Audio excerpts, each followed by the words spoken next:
At Bethpage Federal Credit Union, we know your home is your safe place. With a Bethpage home equity line of credit, your home can be your happy place too. With our great rates, you can borrow against the equity in your home to pay for renovations, consolidate debt, or fund a life event. No closing costs or application fees either. To get started, visit lovebethpage.com/HELOC. Bethpage Federal Credit Union. We care about what you care about. No closing costs for HELOCs under $500,000. Equal housing lender. Call 800-628-7070 for additional terms and conditions. Don't let a hit and run ruin your summer road trip. Get it all on video with a dash cam from blackboxmycar.ca, Canada's largest supplier of top-name dash cams. Save up to $180 plus free 1 to 3 day shipping at blackboxmycar.ca. This is the FCB Radio Network, home of the best personalities and where real talk lives. Online at fcbradio.com. FCB. This is NAP, not another political podcast. They can't take it no more. We've been silent for too long. On the FCB Radio Network. Not another political podcast, episode 17. We are back. Once again, I'm your host, Colin Jackson, here with my co-host, Alex Harper, who is remote at the moment. Harper, you what you doing, man? You moving around? Out of town, man. Out of town. So if I want to apologize if we have any audio issues, because I am kind of moving around. So, but I wanted to make sure we get on and do a show and give our listeners some content. Shout out Australia. I know what y'all doing this weekend, but shout out Australia, man. Always nice to see y'all listening. Shout out Switzerland. Always nice to see y'all listening as well. And anybody else around the world that listening from countries that we normally wouldn't think about, thank y'all as well. Yeah. And the only way we know you're listening is if you are giving us those likes and subscribes on whatever podcast platform you're listening to your entertainment on, whether that be iTunes, Spotify, or our favorite iHeartRadio. And as always, you can tweet us at THENAPPcast. Once again, that's THENAPPcast on Twitter. We got to hear from y'all to know that we're doing a good job, or if you're really upset with Harper about his horrible audio, let him know that on the Twitter sphere. It would be important for him to understand that, you know, he needs to show up to work on time, relatively ready. Ain't that right? Listen, I am at work and ready. The only difference is I left my briefcase at home. But other than that, I am here and I am ready. So let's rock. Let's go. That's what's up. All right, you all. So this episode is going to be dominated by, I guess, the inactions and actions that have followed our 20-year. Yes, it is just about 20 years that we have been being the referee in the country of Afghanistan in the Middle East. Yes, we entered Afghanistan sometime after September 11th, 2001. And we are finally making our leave of that country. I guess evacuation is how I should say, I guess, Harp, here in August of 2021. Just for context, 20 years ago, what were you doing, Harper? 20 years ago, I was in high school, man. So when, and I guess this is my September 11th story. So I was in high school and we had TVs at the high school I went to that stayed on the news. Right. The high school I went to is by airport. So, and similar to, and not comparing it to COVID whatsoever, but similar to the initial, we don't know what's going on type of scared and panic maneuvers that people were doing at the time. Right. They cut all the TVs off in my high school when September 11th started, or when September 11th hit.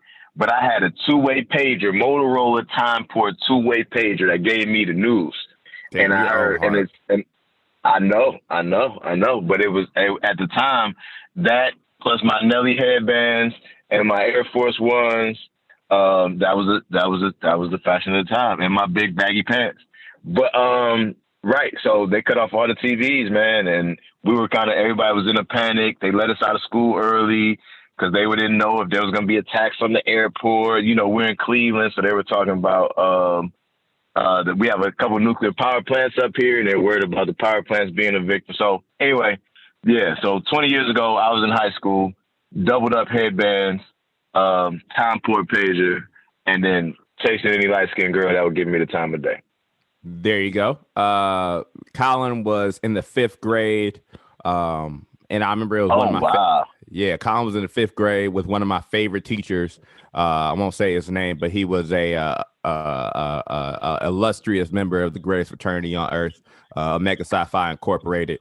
And he was the one who actually turned on the television for us to actually see what was happening at the World Trade Center. And as a 5th grader, you don't really realize implications or that this conflict was going to last until I am now 30 and engaged. So it's been a long time that we've been in Afghanistan, folks. So what we're going to try to do with this first segment, with the second segment, is break it down into 2 pieces of kind of how we got here, what the ramifications are. First thing we're going to talk about is the most recent policy in regards to Afghanistan. So as many people know, 45 in his, I think this was leading into his last year in office. In February, he signed an agreement with the Taliban to withdraw the troops that were still there. Again, for context, for the last 20 years, I guess, we have been training, the American military and allies have been training the Afghani troops to defend themselves against the Taliban. People often confuse Afghanistan with the Taliban. Those are 2 separate groups. One's a country, one's an ideology or a terrorist group. January 15th of this year, we went from 13,000 troops over there to about 2,500. The acting defense chief there, Mr. Miller, was very kind of harping on the point that this withdrawal has to be in the right way. February 3rd, the Afghanistan study group comes out and talks about how important it is to withdraw from Afghanistan, but doing it in a way that maintains that the Taliban keeps their promises. I think it was George Bush who said we don't negotiate with terrorists, but you also don't make deals with terrorists. So I think being a terrorist group, well, now we're brokering deals with them. So things change over 20 years, I guess, right? Well, yeah, things change. And here's so brokering a deal, it makes it seem as though we're conceding or we're not. Because the term, when someone says brokering a deal with terrorists, that makes people believe that the terrorists have the upper hand, and that's not always the case. Sometimes you're negotiating to find an equal compromise to avoid whatever results may come out of it. So, in the sense of, the only reason I'm mentioning that is because initially we went into Afghanistan, and like you said, George Bush was like, "We're not negotiating. We're about to come in here, and y'all just going to reform and shape up and ship out." And then we realized that wasn't the case. Because, again, this is a belief system. So we're telling you to change your complete belief system because as Americans, we always claim to have the moral high ground or take the moral high ground. So we're trying to convince people that they need to do the same. So his initial, we're not going to negotiate with terrorists, it sounded good. It was a hell of a soundbite. And people still use it to this day. I use it playing spades. But at the same time, it's not really, you know what I mean? It's not really the case because at all times, especially when you're trying to be diplomatic, you have to find a compromise. And then so therefore negotiations have to be made and deals and all that type of stuff. Right. However, with that being said, there is one thing to find a compromise. There's a whole nother thing to giving up the farm. And I think we're getting to. I'm gonna let you get to the timeline because I don't want to jump in too far ahead of it. No, you're right there. But but like you're saying, sound bites are great. And of course, President Joe Biden now steps in on April 14th, saying it's time to end a forever war. One that he was involved with keeping up. And now he's changing kind of his tone on it. But something you talked about in pre-production, Harp, was the tone of Joe Biden's presidency was saying that, yeah, we're going to be the international referee, but we're going to be the good referee who kind of negotiates with everybody, gives everybody a call, which is a really tough thing to do, to be the diplomatic voice of diplomacy, for lack of a better term, but then also saying we're going to do it in almost a non-violent way that's not too aggressive. But that was on April 14th. He's kind of backtracking on things. And then through July, starting on July 6th, the U.S. military pulls out of Bagram airfield, which is the largest airfield in Afghanistan. And we'll talk about that in segment 2 of, we actually start seeing what Bagram looks like and what those airfields and those iconic images are. At August 6th, the Taliban takes over its first province. That essentially means the Taliban hadn't had control over any provinces. I'm sorry, the Taliban hadn't had any control over any provinces in Afghanistan since 2001. So that's a big part. And then August 16th, here comes Joe Biden again, saying that I don't regret my decision to end America's war fighting in Afghanistan, but then deflected blame for the way the government's swift collapse actually happened there. So let's think about 20 years of policy, and then let's really think about what it ends like. And I think that's what's most important to many Americans. I mean, we have people fleeing for their life. We have 13 active military personnel killed in 2 suicide bombings. And now we have the resurgence of a ideology, a terrorist group, a group other than the established government now taking over and making deals with other foreign nations in a part of the world that we were in seemingly to protect not only them, but the rest of the world from the powers inside of their own nation. Harp, are we supposed to be the world's referee? Are we supposed to be Big Brother? Are we supposed to be the parent for the rest of the world globally? Is that our responsibility?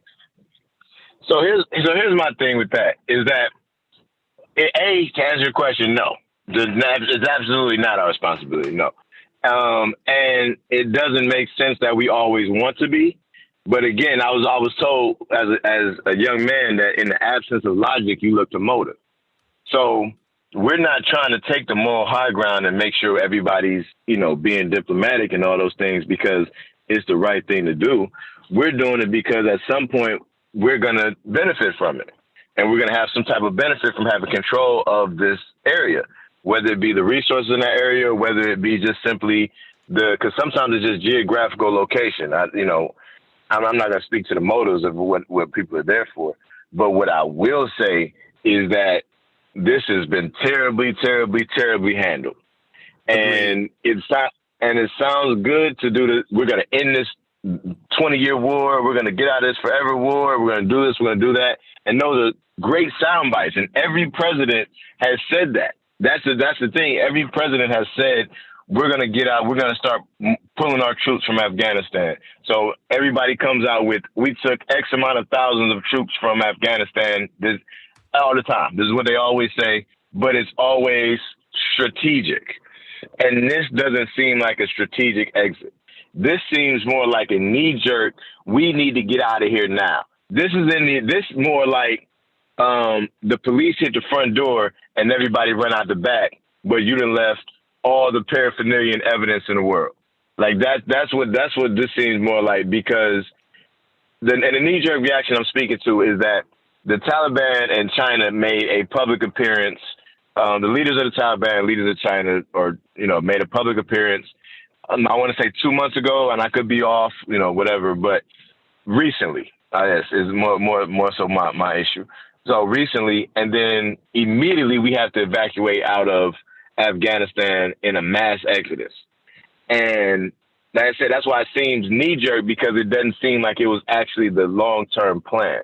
Didn't seem like there was a long-term plan for the exit. Just simply, we need to get out of here, and we need to get out of here now, because China and Afghanistan are not friends. The enemy of my enemy is my friend, and they're allies, and we can't take on both of them.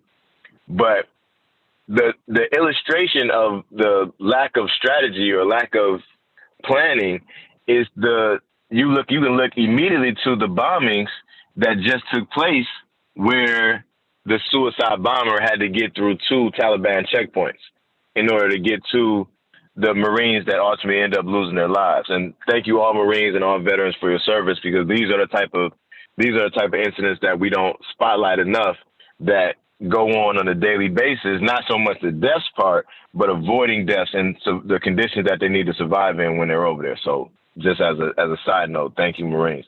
Yeah. Go ahead. Yeah. because I'll get it. My dad's a Marine. I'll get to go or my dad's a veteran. So yeah, I'll get to go on a soapbox. But yeah, it just wasn't planned, and it was stupid. And Joe Biden, because you put our soldiers' lives at stake. Yes, we're pulling out of a country that we shouldn't have been in probably in the first place, or should at least got out of earlier. But at the same time, you did it in the most ridiculous way possible. So look, I guess the duty of closing this initial segment on foreign policy. And what I would say is that I don't think me or Harper or I subscribe to being a foreign policy expert. There are people who are probably way smarter and way better versed in all these dynamics and things of that nature. What I will say is that philosophically, us pulling out of Afghanistan after 20 years, after investing so many manpower, death, resources, so all these things we've invested in this country, we pull out now, and what do we have? We have a country that's in the same chaos as we left it, maybe even worse now, maybe because some individuals have weapons they didn't have. And for me, the philosophical question is, and this is the foreign policy question: are we as one country supposed to be the invisible hand? Are we supposed to be putting our finger on the button? Are we supposed to be solving every other country's problems? My personal opinion is no. We need to protect ourselves. And initially, that's how this started. And then we started trying to protect the people that are there. So, when you do that, you have to be very delicate the way you pull out. It's like taking training wheels off the bike of a kid. You take one training wheel off at a time, but at some point you have to let the kid fall. I don't know if we should let Afghanistan fall. I don't know what we could have done differently. I know we could have probably made this fall a little bit easier, but regardless, I think it's important to understand the geopolitical implications that a Taliban-controlled Afghanistan has. It's important to understand our role and what this future global diplomacy looks like. And ultimately, it's also important for us to remember all the lives that were lost over the last 20 years and in the last couple weeks trying to defend other people's freedom and protect ours. So I think everyone should ask those questions of themselves in the upcoming weeks as you continue to review the news. And we'll be right back in segment 2. We're talking about a little bit more of the people implications that a pullout of Afghanistan had left us with. None Other Politicals podcast, segment 1. You're in the nap. See you on the other side. Do you feel like everyone is yelling at each other, but no one is listening to each other or themselves? I'm Kira Davis, host of Just Listen to Yourself, a weekly exercise in critical thinking and drawing our talking points all the way out to their logical conclusions. Because I believe when we take the time to examine our own talking points, we can realize we're not always saying what we think we're saying. Download Just Listen to Yourself with Kira Davis on iHeartRadio, Apple Podcasts, or wherever you get your podcasts. Mohammed from Williamsville started at Geico in 2007. 10 promotions later, he's a high-level manager in the claims department. When I first came to Geico, I thought to myself, just a job, and I'll look for my career in my business management. And then I just kept getting promoted one after another, and I just realized that this could be my career. And obviously it is. There's a pretty good map on how to become a supervisor, on how to become a manager, on how to become whatever you would like to become. Apply online at geico.jobs/Buffalo.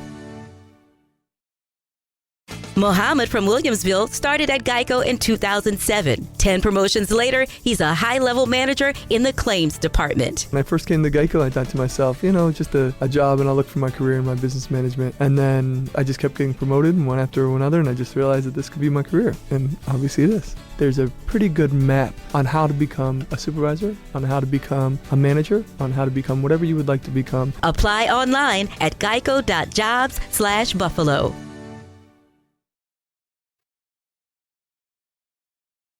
Not another political podcast. This is The Nap.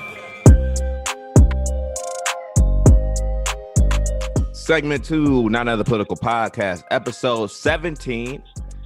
Heavy topics today, huh, Hart? Heavy topics. Yeah, only because there's a lot going on in the world. So I feel like even though we have a lot of fun on this show, we want to make sure we address the big topics as well. Yeah, and I will tell everybody who's watching this currently, This episode ain't that fun, man. I'll tell you, these are some heavy topics. I mean, I'm looking forward to segment 3 at this point, but you know, we're gonna stay on Afghanistan.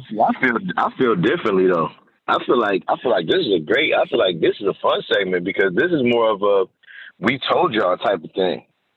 Like, because if you go all the way back to some of our old episodes, and even when we were initially saying like, hey, they're not really saying anything. Hey, you know, voters aren't really paying attention to who they're looking to get involved, because at the end of the day, the man ran on, I'm not 45. I'm going to be gentle. I'm going to be compassionate. I'm going to be empathetic. And we're going to go around the globe and we're going to reestablish some of these relationships that 45 tore down, because he's a terrible, terrible human being, which is all may or may not be accurate. But what 45 did do, 45 did keep his finger on that button, and 45 held people at bay because he was that unpredictable. And they said, you know what? He might come over here and blow up everything. So we're not going to do anything outlandish. And I feel like what we're seeing now is people basically just cold disrespecting the United States leadership. Like, hey, it's time for y'all to leave. It's time for y'all to vacate. And all allies y'all had at the time are voided. I don't disagree there. I think segment 2, particularly I want to talk about the thing that kind of affected me most with Afghanistan, because we spent 10, 15 minutes talking about the policy, talking about different positions people are taking, talk about different posturing points. But I kind of want to talk to you about some of the most impactful images, and really what the images really show us is the people, right? I think it's a Cat Williams joke where he talks about, you know, when they talk about the war in Afghanistan, you know, people don't really have, a lot of people don't have Afghani friends. They don't know anybody in Afghanistan.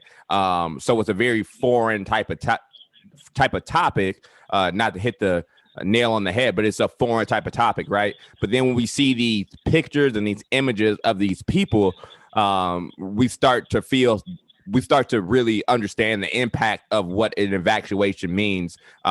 Just some of the stories, the mayor of the young lady mayor of Afghanistan city, who, you know, 20 years ago when Taliban's in control would never have been able to even be mayor, had to evacuate under distress. We've all saw Kabul airport, where there were actually bodies falling from the plane as they tried to escape, as the thousands and thousands of people were evacuated from Afghanistan. You know, those we talked about September 11th. That image reminded me of September 11th. And then the last one, I think that's so impactful about people, is seeing Afghani citizens hand their, you know, months-old child to, you know, military people that they didn't even know, and seeing that same military then caring for that child in the hopes that that child may have a better life. So, I mean, those images to me are so impactful when we talk about this policy. The impact that it really has on the ground is those images and those stories we're seeing, all those Americans who are still lost over there, American citizens even going in there to do the evacuation that they felt wasn't done the best way by the U.S. government. So, Hart, what do you think about the people part of this policy of evacuation? Well, I think the people part, and again, it's ironic because he got where he's at. This current administration got where they're at on the backs and the tears of the people. Of, hey, we're about to do all these great things and be humanitarians to the world on a global stage, but your actions show that you aren't doing that.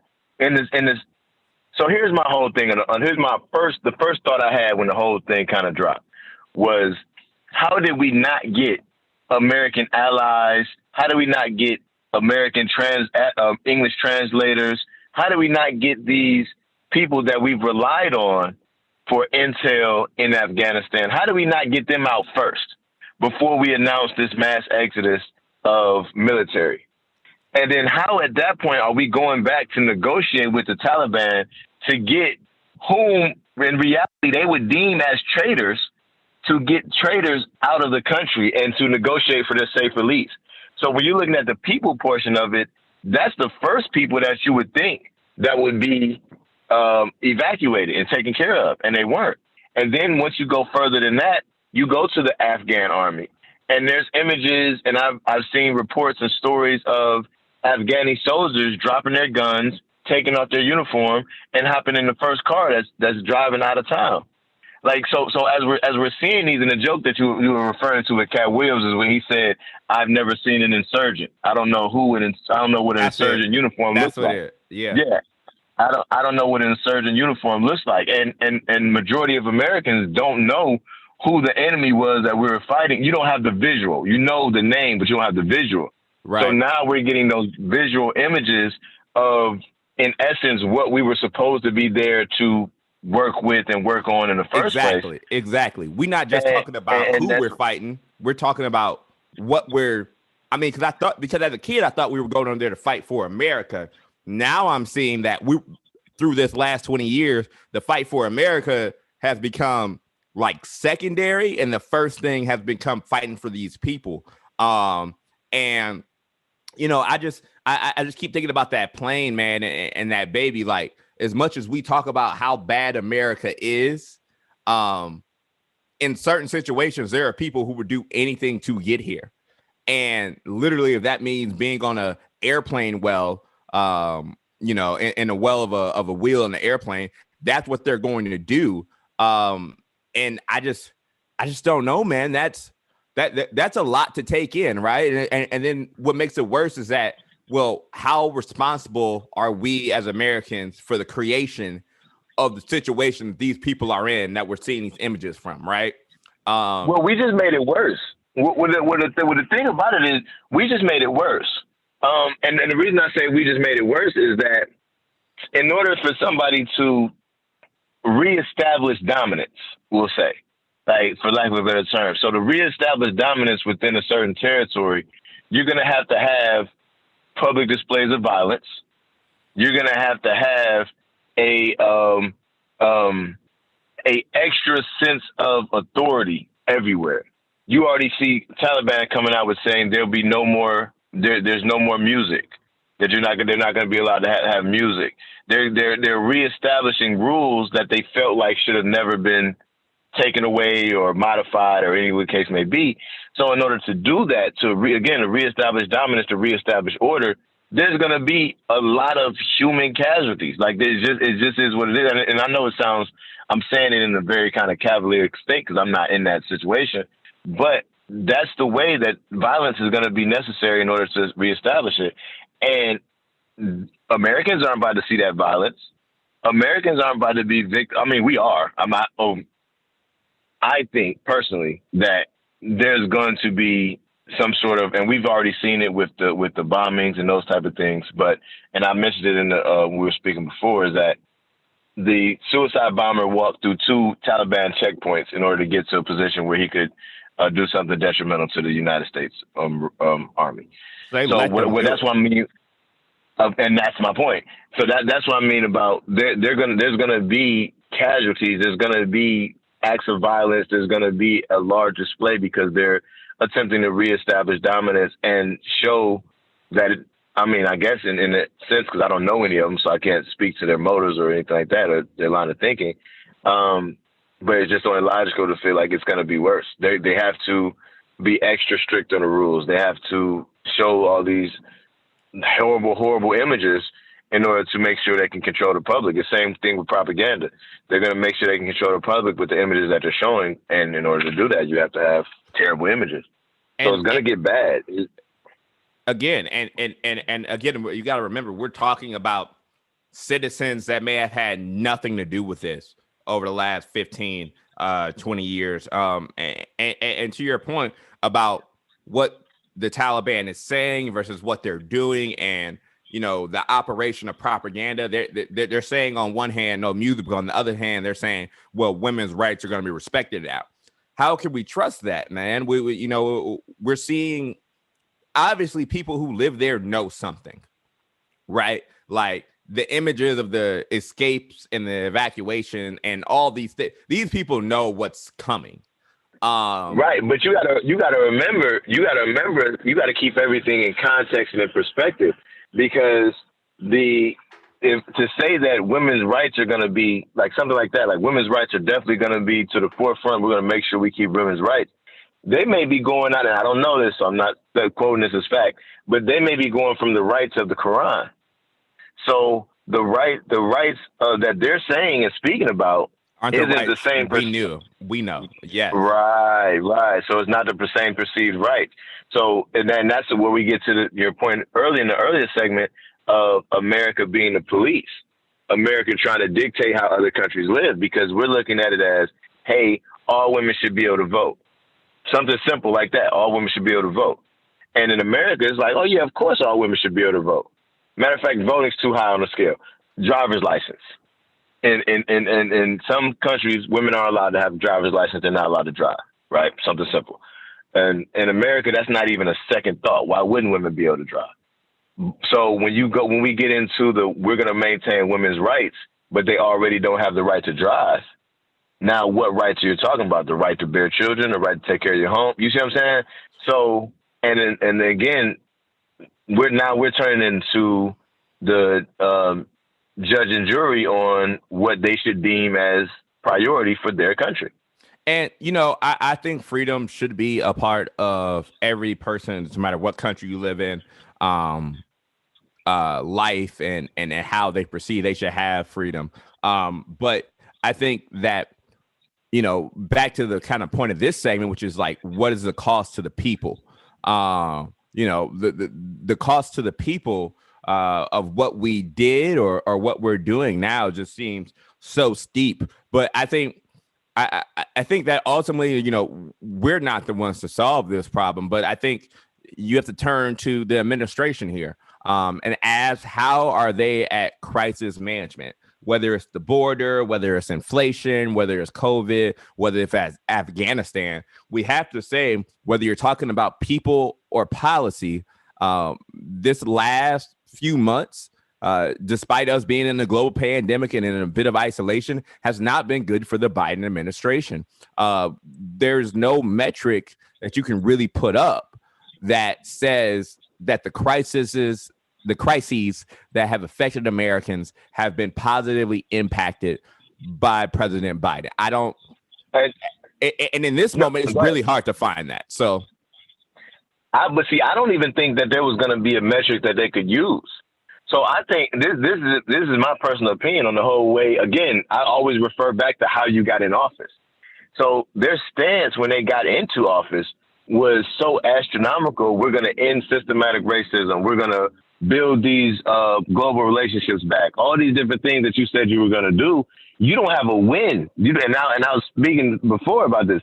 You need a win for your administration. This administration doesn't have a W the whole year. Like, if you really look at when you campaign, we're going to get rid of COVID because we're going to trust the science. Oh, well, now we forgot that we couldn't get everybody vaccinated because you can't get 75 to 80% of the population to do anything without mandates. So, but we're not going to mandate you because, that's against your civil rights. We're going to end systematic racism, where there's still racism going on throughout the entire country, like there's always been. So we're going to unite the country. Well, how are you going to do that? You can't unite people that have never been united. We've always been divided. So you have set yourself up where there's no actual metrics you can have. So they start using dates. Oh, well, July 4th, we're going to have this. And September 11th, this is going to be in place. And by you not having any wins, that may have been your motive in trying to pull the trip out of Afghanistan, because you're like, hey, we need a win. We need something we can hang our hat on by September 11th. Because you didn't have the border crisis, because the border crisis went nuts. The economy, like you said, inflation, shrinkflation, gas prices are going through the roof. I'm about to get a scooter in a second because I can't afford gas in my car. Right. And then you got to remember Biden's moratorium. He wanted to put back in place. That's over. On evictions, that's over. And he wanted to extend it, and the Supreme Court said no. So you got to. That's another L you took. So look, we got to close this, but I'll add in there one more crisis we're about to have. We're about to have a refugee crisis. We're about to have people who are fleeing another country in strife. That's going to be our next one. Right. I mean, for a president that was all about people, and the whole understanding between him and Vice President Kamala Harris was about policy that supports people. Hey, shout out! Hold up! Wait! Shout out Kamala for staying out of this. Yeah, Kamala definitely said, I don't want nothing to do with that. But no. She definitely took that border crisis, but she's not taking this to Afghanistan. Go ahead, I got you. Go ahead. My bad. I didn't mean to cut you off. No. But if we were looking for a policy that supports people, I don't know how much better off the people are after eight months of this man being the president.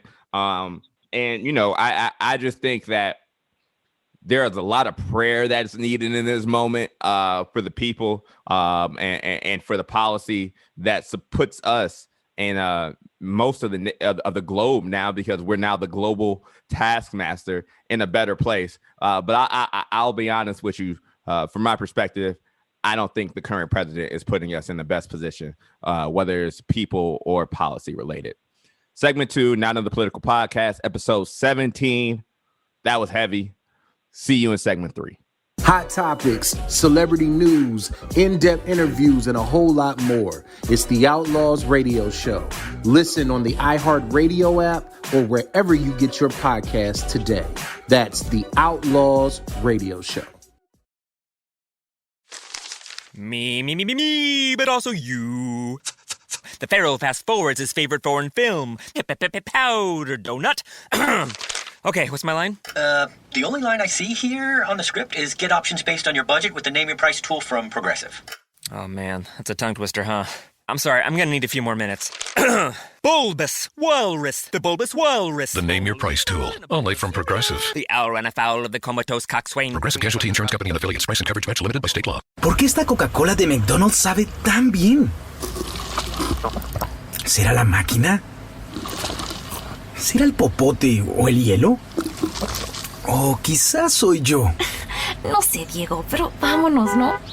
El ¿por qué esto sabe tan bien deal? Un refresco de cualquier tamaño por $1, solo en el $1, $2, $3 menu de McDonald's. Precios y participación pueden variar, no se puede combinar con cualquier otro oferta o combo mío. Coca-Cola es una marca registrada de The Coca-Cola Company. Not Another Political Podcast. This is the Nap.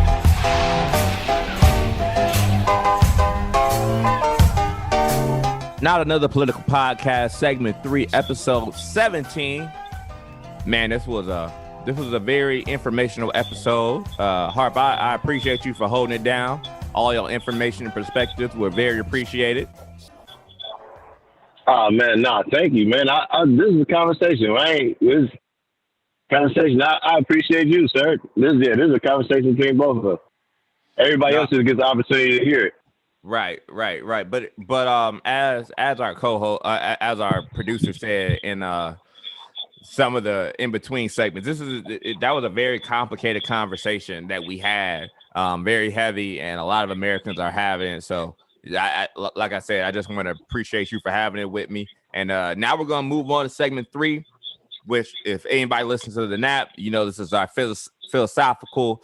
What's going on in Black media kind of segment, and this week's gonna be no different. So I was talking to Harp, and we're both music fiends. He lives in the school of Jay-Z. I'm a Kanye kid. Jay-Z disciple. He is a Jay-Z disciple. I'm a Kanye kid. The third song I downloaded on my original iPod, was Through the Wire, and I've been Late Registration, Life of Pablo, Twisted Dark Fantasy, all that stuff has been a big part of my maturation as an adult. Now, Kanye just recently today. That explains. You know what? That explains a lot. We've never had that conversation, but that explains a lot. I can see you as backpack Kanye growing up. When college dropout, I was in college when College Dropout came out, so I look at college. I felt completely different from that album. That was like why am I doing this? I don't need to be doing this. when he made College Dropout. So, but I could see that. Okay, I'm back. My bad. But I can see that. Go ahead, College Dropout for me, I don't think I was in high school yet when College Dropout came out. In the that hit me differently. Like, this is my guy. But anyways, go ahead. We'll get too far off, because I was about to say, like that, some of that stuff that had to be going over your head then, like Alpha, Step, Kappa. I know you ain't know nothing about none of that at the time, huh?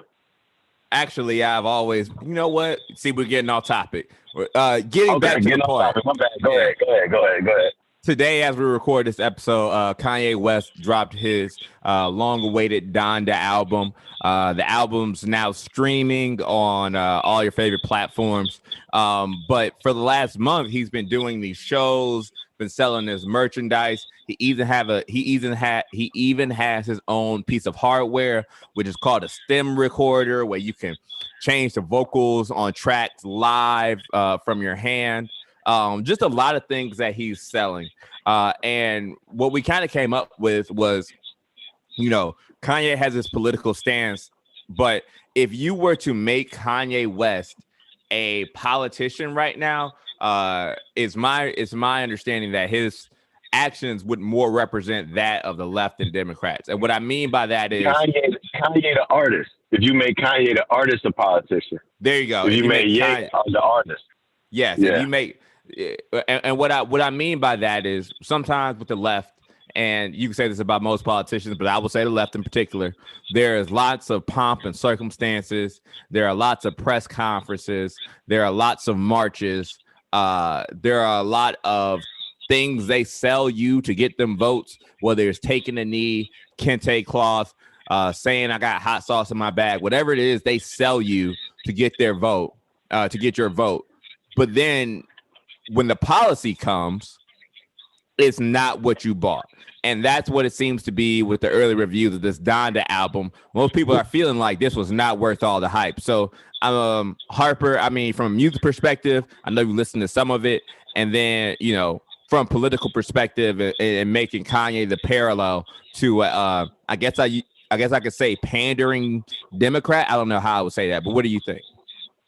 So here's my thing. And I did, and I made it through about 12 or 13 songs on the album this morning. It dropped this morning. I listened to it this 27. Yes, I don't have it. Yes, but I listened to half the album. So I'm gonna say, admittedly, I've only heard half the album. So I'm gonna say, to add to that analogy, the Donda album was, in essence, a bill that they're trying to get passed, say the infrastructure bill.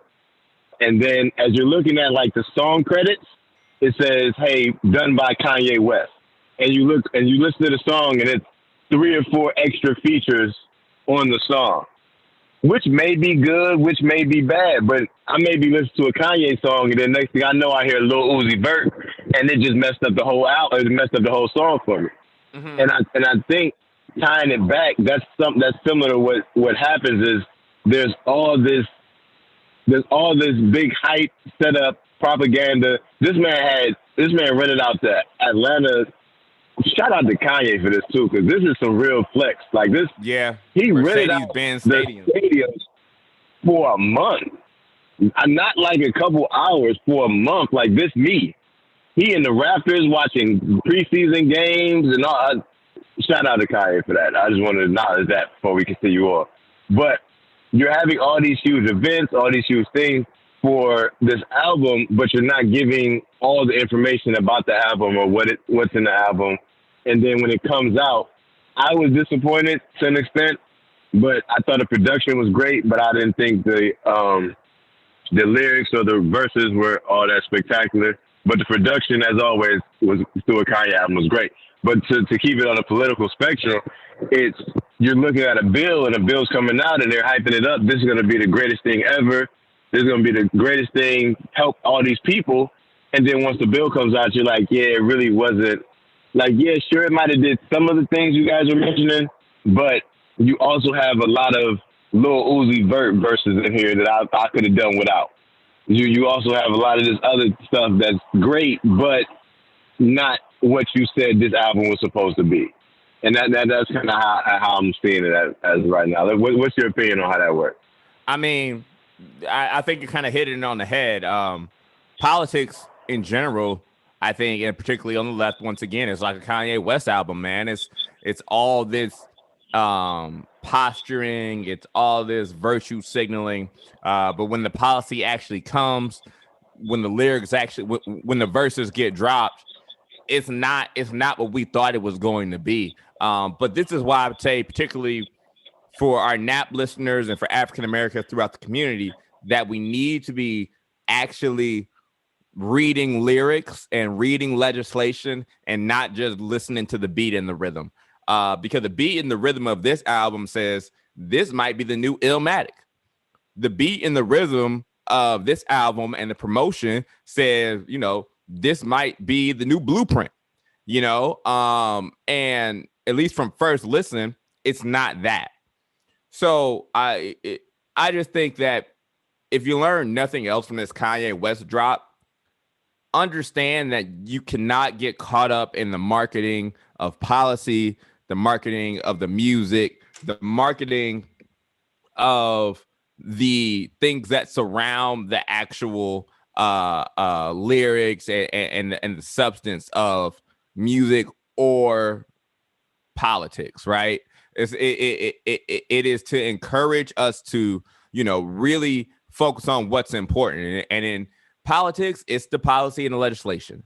We need to be focusing on that and not the person who's bringing it to us. Like, you know, we like Joe Biden, we don't like Donald Trump. So, you know, we're going to pick Joe Biden. Well, now we're here and we got Afghanistan. You know, it's the same way with the music. You know, we like the Mercedes-Benz Stadium. We like all the production. But this album it may be a good album, but it's not what we thought it would be. It's not $7 million worth of merch already sold type of album. So, I mean, that's my final perspective on that. Is just, you know, we need to continue to be inquisitive, ask questions, and focus on what's important, not the pomp and circumstance of anything we're consuming, whether it be politics, pop culture, music, what have you.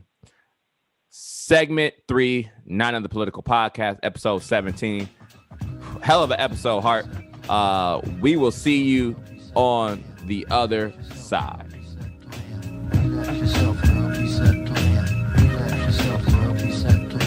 The FCB Radio Network. First class broadcasting worldwide. Me, but also you. The Pharaoh fast forwards his favorite foreign film, Powder Donut. Okay, what's my line? The only line I see here on the script is get options based on your budget with the Name Your Price tool from Progressive. Oh man, that's a tongue twister, huh? I'm sorry, I'm gonna need a few more minutes. Bulbous Walrus, the Bulbous Walrus. The Name Your Price tool, only from Progressive. The owl ran afoul of the comatose coxswain. Progressive Casualty Insurance Company and affiliates. Price and coverage match limited by state law. Doing what you can to help someone in need doesn't always mean going out of your way. Sometimes it means going where you always go. Tim Hortons. That's right. Head to Tim Hortons on July 21st for Camp Day, where 100% of proceeds from all hot and iced coffee purchases go to Tim Hortons Foundation Camps, where youth from disadvantaged circumstances learn important skills like leadership, resilience, and responsibility. So buy a coffee at Tim Hortons on July 21st and help kids change their stories for the better. Thanks. At participating restaurants.